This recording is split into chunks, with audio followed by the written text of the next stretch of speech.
अरे मैं क्या करवा रहा हूँ, तुमको मालूम है हो क्या रहा अपने? नोट्स वाला सेशन चल रहा है। पहला नोट हो गया, दूसरी नोट चालू हो रही। ओके, ये देखो,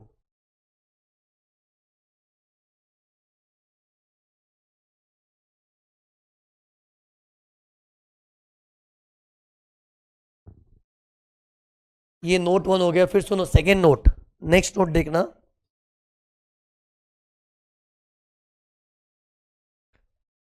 कई बार क्या होता है, एक की रेड में दूसरे की चोरी पकड़ी जाती है। रेडा मिस्टर एक्स को, पापी निकला वाई। रेडा मिस्टर एक्स को, पापी निकला वाई।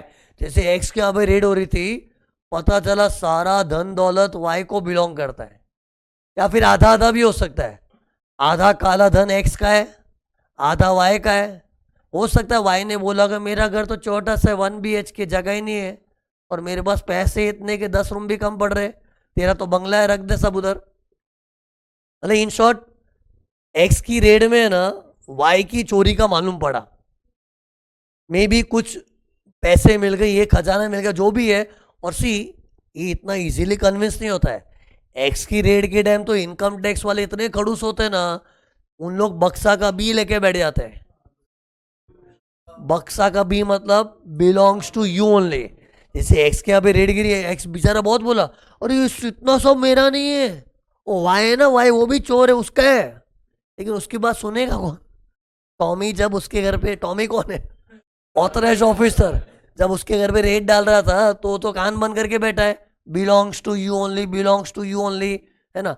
बेचारा एक्स बोल रहा, एक्स बेचारा सच ही बोल रहा था कि यार ये सब पैसा धन दौलत सब वाई का है।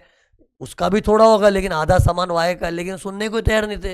लेकिन रेड खत्म होने के बाद जब गर्मा गर्मी ठंड होती है ना, तब जाके ये फॉलो अप करता है, इनकम टैक्स वालों को बोलता है, सर जी मेरी बात मानिए, जो 100-200 करोड़ मिला है ना, उसमें से 50 करोड़ मेरा नहीं है, वाई का है। वाई को अटैक करो। एंड लेट्स अज्यूम वो लोग कन्विंस हो गए, तो इसके बाद क्या होगा? एक्स का एक पर्टिकुलर एओ होता है, वो वाई के एओ को हैंड ओवर कर देगा। हर आदमी का एओ भी अलग होता है। जैसे मैं हूं ना तुम लोग का सर, मेरा एक पर्टिकुलर असेसिंग ऑफिसर होगा, और तुम लोग का कोई अलग असेसिंग ऑफिसर होगा। Every assessee has a different AO. Okay, तो व्हाट एक्स का AO will do, he will hand over the बड़म बजो टू वाई का एओ। और वाई के एओ के लिए क्या, रेड रेडीमेड, रेड रेडीमेड, समझा ही नहीं। अरे वाई के एओ को तो बना बनाया बड़म बजो मिल गया। बेचारे एक्स के एओ लोग तो क्या है, इतना वारंट निकाल के टीम वीम घर के घर पे बेचे थे, छापा मारे थे, इतनी मेहनत भी किए थे। लेकिन वाई के एओ को तो रेडीमेड बड़म बजो आ गया ना। तो ये देखो क्या है, आगे सोचो क्या होगा अभी। पहले तो क्या होगा, पहले एओ कन्विंस हो गया, हाय ला आधा सामान वाई का है, चलो चलो उसके रिस्पेक्टिव एओ को हैंड ओवर कर दो। तो ये देखो हैंड ओवर कर दिया। अब ये एओ क्या करेगा, वाई के ऊपर कार्रवाई 3 स्टेप्स वाली। स्टेप 1, एओ मिस्टर वाई को नोटिस भेजेगा, mister Y file the return of the block period. Okay, फिर 143(2) भेजेगा, फिर ऑर्डर पास करेगा, सब सेम प्रोसीजर। लेकिन वाई का ऑर्डर पास करने का टाइम अलग है। तुम लोग को असेसमेंट ऑर्डर की डेडलाइन मालूम है कि नहीं, रेड वाले असेसमेंट ऑर्डर की? मैंने 12 और 13 मंथ्स बोला था ना, from the end of the quarter in which search was completed, search was completed. लेकिन सी, वो रेडेले व्यक्ति का टाइम था। ये रेडा हुआ है कि अनरेडा हुआ? अनरेडा हुआ। तो इसका बेस क्या लेंगे, तुम लोग समझे नहीं ना। एक्स का अगर ऑर्डर पास करना है तो उन्होंने बेस किसको लिया था, जब रेड खत्म हुई उस क्वार्टर के बाद 12 महीना 13 महीना। लेकिन रेड को बेच लिया ना, लेकिन ये तो रेडा हुआ ही नहीं था। तो इसके लिए कैसे बेच लेंगे? इसको जो पहला नोटिस भेजा था ना 158 BC वाला, टू फाइल द रिटर्न, वो बेच लेंगे। 12 months 13 months from the end of the quarter, 12 months 13 months from the end of the quarter. But which quarter? The quarter in which AO issued notice under 158 BC to Mr. Y requiring him to file the return. ये क्यों अलग रखना पड़ा मालूम है ना, समझता ना इतना तो यार। सी वाई के ऊपर जो कार्रवाई का प्रोसेस वगैरह सब सेम है, एक चीज सेम नहीं रख सकते थे हम लोग, ये वाली चीज, कि ये वाली चीज जब मैंने तुमको पहले पढ़ाई थी ना, क्या पढ़ाया था बताओ, इधर देख ही लो, कॉपी कर लो, तुम लोग याद नहीं होगा ना। ये देखो, पहले मैंने ऑर्डर पास करने टाइम क्या बताया था, quarter in which search is completed. Search completion word किसको सूट होगा, सर्चेले व्यक्ति को, लेकिन वाई सर्चा हुआ व्यक्ति है कि अदर व्यक्ति है, अदर व्यक्ति है, तो उसके लिए तो search completion date can not be known ना। तो जब उसको नोटिस भेजे, कौन सी नोटिस, 3 स्टेप में स्टेप 1 वाली नोटिस 158 BC जिसमें रिटर्न भरवा रहे, वो नोटिस को बेंचमार्क लेना है। नोटिस की डेट तो कुछ 18-19 जून होगी, वो क्वार्टर को एंड करना है, उसके बाद 12 या 13 महीना। 13 महीना कब,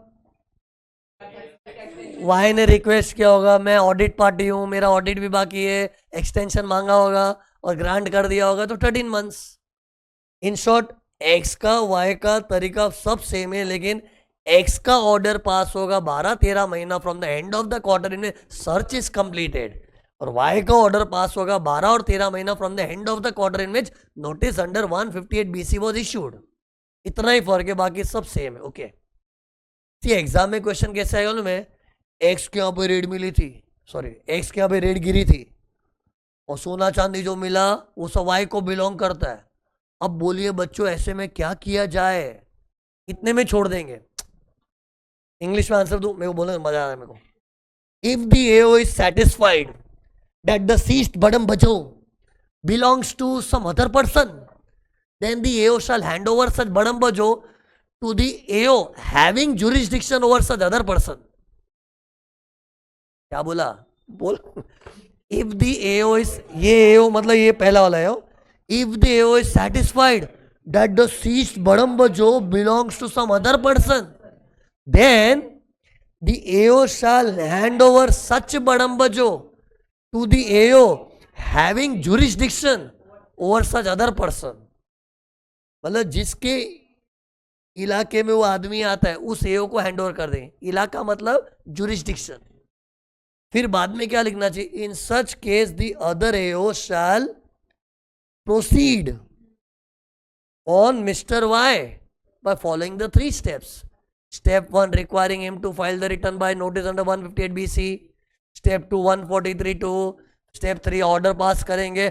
However, the time limit for passing the order will be 12 or 13 months from the end of the quarter in which notice under section 158 BC was issued to Mr. Y. Okay. ये second note खत्म नहीं हुआ, चल रहा है अभी भी। Tell me, Y का कितने सालों का असेसमेंट होगा, वही 6 साल, लेकिन इसके 6 साल कैसे गिनेंगे, जनरली पता है 6 साल कैसे गिनते, जब रेड गिरती है ना, रेड वो ईयर को बेस पकड़ के इमीडिएटली बैकवर्ड जाते हैं। तो लोग बोलेंगे वाई के यहाँ पे तो रेड गिरी नहीं थी ना, वाई रेडा हुआ है कि अनरेडा हुआ है, अनरेडा हुआ है, तो जो एक्स का ब्लॉक पीरियड था ना वो सेम आ जाएगा। अरे ये क्वेश्चन उठता है बहुत बार कि वाई का असेसमेंट तो करेंगे, लेकिन कौन कौन से ईयर का। जनरली 6 साल को हम लोग अटैक करते हैं, लेकिन 6 साल की गिनती कैसे होती है, रेड के इमीडिएटली पहले, लेकिन रेड तो एक्स के यहाँ पे हुई थी, तो लॉ ने क्या बोला, ठीक है ना एक्स के यहाँ पे हुई थी, मानो वाई के यहाँ पे हुई थी। एक्चुअली मेरे एग्जाम्पल में वाई को रेड वेड नहीं किया है, वाई का तो रेड रेडीमेड था, उसका करोड़ों का सोना चांदी एक्स के यहाँ ही मिल गया ना, तो वाई पे तो डायरेक्ट आक्रमण हुआ है, असेसमेंट वाला आक्रमण। तो टेक्निकली वाई के लिए क्वेश्चन उठेगा, what will be the block period of Y, तो answer is the block period of Y will be the same as that of mister X. Okay, अब इसमें एक अमेंडमेंट आया, अच्छा लेटेस्ट अमेंडमेंट सुनो। कई बार है ना वाई की चोरी का खुलासा मल्टीपल रेड्स में होता है, मतलब 2-3 लोगों को रेड़ा गया था, उसका क्यूमुलेटिव इफेक्ट मालूम पड़ा कि वाई चोर है। मतलब वाई, मेरे एग्जाम्पल में तो कितना सिंपल था, एक्स की रेड में सरासर मालूम पड़ा कि वाई टोपी पहना था सबको, वाई लफड़ेबाज है। मतलब एक ही रेड में खुलासा हो गया ना। कभी कभी क्या है, और होता है रियल लाइफ में, तुमको लग रहा है ये सब बातें होती है, रियल लाइफ में होता है एक्स कंपनी की रेट चल रही है, वाई की चल रही है, जेड की चल रही है, उससे मालूम पड़ा ले इन्फोसिस लफड़े वाला है, अलग ही कंपनी पकड़ में आ गई। तो सी अगर 3-4 लोगों को रेड़ा जाता है, जैसे एग्जाम्पल दे लो ना, एग्जाम्पल लुक, फर्स्ट रेड हुई थी मिस्टर एक्स के यहाँ, आदमी अलग देख एक्स है। दूसरी रेड हुई थी मिस्टर एम के यहाँ, दो अलग आदमी है, 2 जन को रेड़ा गया था। रेड की डेट क्या है? 20 फरवरी और 18 अप्रैल, अलग डेट है ना। तो 2 जन को रेड़ा गया और उसके बाद मालूम पड़ा भाई वाई भी चोर, मतलब वाई भी चोर है। ये लोग तो चोर होंगे ही, वाई भी चोर है। तो वाई का मतलब प्रोसीजर सब सेम है, उसके एओ को हैंड ओवर करना वो सब ठीक है, लेकिन इसका ब्लॉक पीरियड कैसे निकालेंगे? हाँ सी, ये मेरे पिछले पॉइंट से कंटिन्यू, मैंने अभी क्या बोला था, वाई का block period is same as X का ब्लॉक पीरियड। पहले बताओ ये वाई के ब्लॉक पीरियड पे सवाल क्यों उठ रहा है, समझाए कि नहीं? कि ब्लॉक पीरियड मीन 6 साल preceding the year of red, but इसके अभी रेड हुई नहीं, तो किस ईयर को बेंचमार्क लेंगे? तो कितने लोग तो हैंड ओवर वाले ईयर को बेंचमार्क लो, नहीं, वाई का ब्लॉक पीरियड निकालना है तो जो एक्स का निकला था वही सेम ना। लेकिन वाई और एक्स इधर 2 जन ही थे, लेकिन अगर मल्टीपल रेड में वाई की पिटाई हो रही है तो विच ईयर इज लेटर? तो टेल मी, एक्स और एम की रेड में से किसकी रेड लेट हुई थी? डेट देख के समझता नहीं क्या? एम की। तो जो एम का ब्लॉक पीरियड है दैट विल बी वाई का ब्लॉक पीरियड। अरे इन लोग ने ब्लॉक पीरियड के ऊपर भी एमसीक्यू बनाया हुआ है, अभी रिसेंट एग्जाम में ना एमसीक्यू क्वेश्चन था ना, एक तो अबेटमेंट का क्वेश्चन आया था और बोले what will be the block period, मतलब मैं पूरा क्वेश्चन खोल के नहीं बता रहा हूँ, what will be the block period ये भी टेस्ट करते। ओके चलो मेरे को यही क्वेश्चन बताओ ना, तीनों मनुष्य का ब्लॉक पीरियड बताओ। पहले डू यू एग्री तीनों का ब्लॉक असेसमेंट होने वाला है? एक्स को तो रेडा ही था, जिसको रेडेंगे उसको तो ब्लॉक असेसमेंट करेंगे, एम को भी रेडा ही था, इसका भी ब्लॉक असेसमेंट होगा, और इन दोनों की रेडों में वाई चोर मालूम पड़ा तो वाई का भी असेसमेंट होगा, वो भी block assessment. Only thing is तीनों का असेसमेंट रिस्पेक्टिव एओ लोग करेंगे। मेरे को पीरियड बताओ क्या होगा, तीनों का ब्लॉक पीरियड निकाल के बताओ। चलो ब्लॉक पीरियड कैसे निकालते? जब रेड गिरती है ना उसका इमीडिएट प्रीसीडिंग 6 ईयर्स, एक एक करके निकालो ना। पहले एक्स के यहाँ पे रेड कब गिरी थी? 20 फरवरी 2024, यानी कि ईयर कौन सा है? 23-24। समझते हैं ना लोग, लफड़ा करते हैं ये लोग, क्या है फेब 24 में दिया, फेब 24 मतलब साल का एंड आ गया, ये फाइनेंशियल है 23-24 है, अरे फरवरी है। कितने लोग तो दिमाग है 24-25 बोल देते इसको, ये फेब 24 है। So what is the year of red? 23-24। उससे पीछे जा, उससे पीछे जा, ये देख 1 साल पीछे आ गया है, देख देख मैं पीछे आ रहा हूँ, देख देख सही आ रहा हूँ, कितना जाऊं पीछे, कितना जाऊं, 6 बोलना मुझसे, 6 साल। तो this is the block period for mister X. Okay see, ये तो 6 पूरे पूरे साल है, और करंट ईयर का टुकड़ा भी आता है, मालूम है ना, टुकड़ा, दैट टुकड़ा इज ऑल्सो देयर। अब बताओ एम का ब्लॉक पीरियड कैसा आएगा? एम के यहाँ पे रेड हुई थी 18 अप्रैल 24, April is the beginning of the financial year, तो इसका बेस ईयर क्या होगा? 24-25। तो उससे रिवर्स जाओ, 24-25 के पीछे क्या था? 23-24। तो ये देखो चालू हो रहा है ऐसे ऐसे करके। सी दोनों का ब्लॉक पीरियड सेम आया कि अलग आया? क्योंकि दोनों की रेड की तारीख अलग है ना। सी रियल लाइफ में क्या आजू बाजू में ही रहता है इतना, लेकिन मैंने एग्जाम्पल कैसा बनाया, पूरा फाइनेंशियल ईयर चेंज हो गया। ऐसे देखने तो इसकी रेड फरवरी में हुई थी, इसकी अप्रैल में हो गई, फेब मार्च अप्रैल, यार बदल गया ना, गेम चेंज हो गया पूरा, है ना। तो जान पूछ के ऐसा एग्जाम्पल बना ताकि ये पॉइंट में सिखा सको बराबर से। बाकी क्या ऐसे मल्टीपल रेट्स में कोई पकड़ा जाता है ना, मोरलेस के आजू बाजू में ही सब होता है, इतना ईयर चेंज हो जावे वो नौबत बहुत रेयरली आती है, लेकिन बच्चों को टेस्ट करना है तो एग्जाम में ऐसा ही क्वेश्चन डालेंगे। ये मैं जो पढ़ा रहा हूँ ना, it can come like a question in paper. अब क्वेश्चन में क्या पूछेंगे, what will be the block period of mister Y. See mister Y is connected with X also M also, कि दोनों की रेडो में वाई का झोलझाल मिला है, तो वाई के ब्लॉक असेसमेंट में बेस पीरियड क्या लेंगे, विच एवर इज लेटर। तो टेल मी इन दोनों में से किसका लेटर है, एम का लेटर है। तो सी ये देखो जल्दी देखो, मैं कुछ करने वाला हूं, जल्दी देखो क्या किधर गया हो मेरा, ये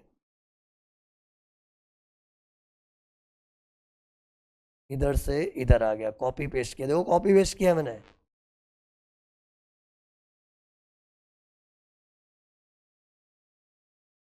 ठीक है,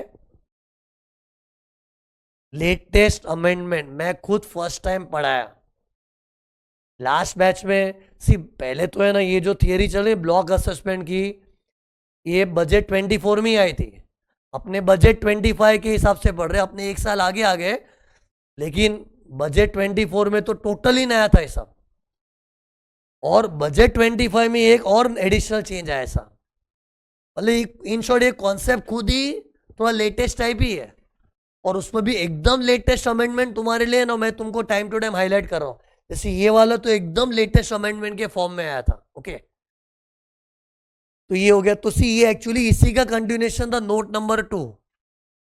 नोट 1 क्या था, अबेट। नोट 2 क्या था, रेडा एक को सामान मिला किसी और का, तो किसी और के साथ क्या किया जाए।